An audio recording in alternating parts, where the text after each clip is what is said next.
Even though this day largely remains uncelebrated in the history books today, the positive reverberations from this moment on for Black people worldwide and its implication for social justice is best summed up in a quote of the American icon and abolitionist Frederick Douglass, himself visiting Haiti in 1893. We should not forget the freedom you and I enjoy today is largely due to the brave stand taken by the Black sons of Haiti 90 years ago. Striking for their freedom, they struck for the freedom of every Black man in the world. The Afro-Atlantic traditions, and Vodou is no exception, is a theology of liberation. So we are our own masters.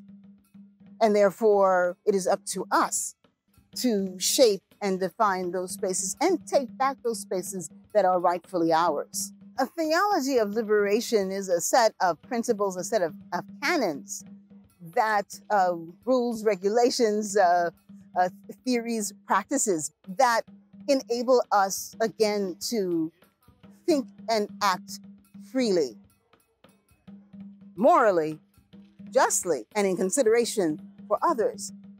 This is how Vodou becomes relevant in the 21st century.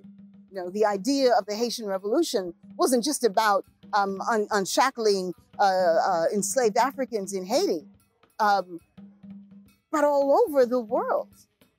The Haitian Constitution wasn't written just to acknowledge the nation state of Haiti, the Haitian Republic, but it was about acknowledging and creating a space for African descendants wherever they were, because any African could come home to Haiti. They couldn't get to Africa, they could come home to Haiti, the extension of Africa, and be a free man, a free woman, a free child there. Okay, so this idea of liberation is there. The idea of spaces, you know, the sort of ecology of our movements is about establishing a place of justice for us. At its end, the nation that Vodou had inspired was quintessentially a Pan-African expression, the result of the concerted actions of African and African-descended peoples in the attainment of a common future beneficial to all. At the time of the revolution, the demographics of Haiti's Black society itself reflected this Pan-African dynamic. There were recently arrived enslaved Africans from West and Central West Africa, and those born in the diaspora, some of whom were free people. Not only was there the various ethnic groups of Africa present in Haiti, for example, but also we have Africans who were already brought to different islands present in Haiti.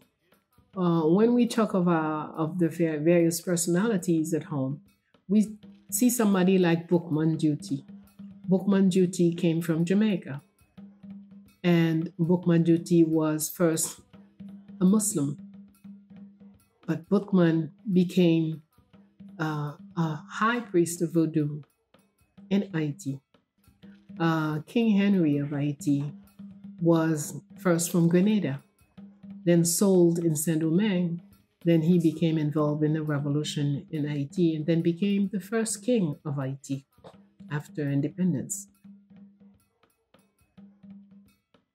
What the knowledge of being a force of nature also affords Vodou devotees is a direct means of communication with nature in order to receive guidance and instructions.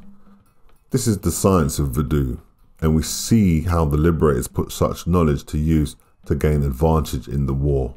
Once you're dealing with the fundamental principles of life, all of life is about freedom, and fundamental principles of life do not take you anywhere but to a different expression of freedom.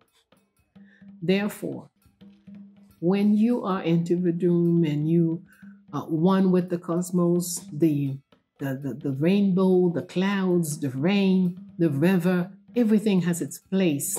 Everything has its function. Everything participates in the life and communicate with everything else. Then it is natural that would bring everybody that is there, find it easy to find the way to function together and attain and reach victoriously an objective such as freedom.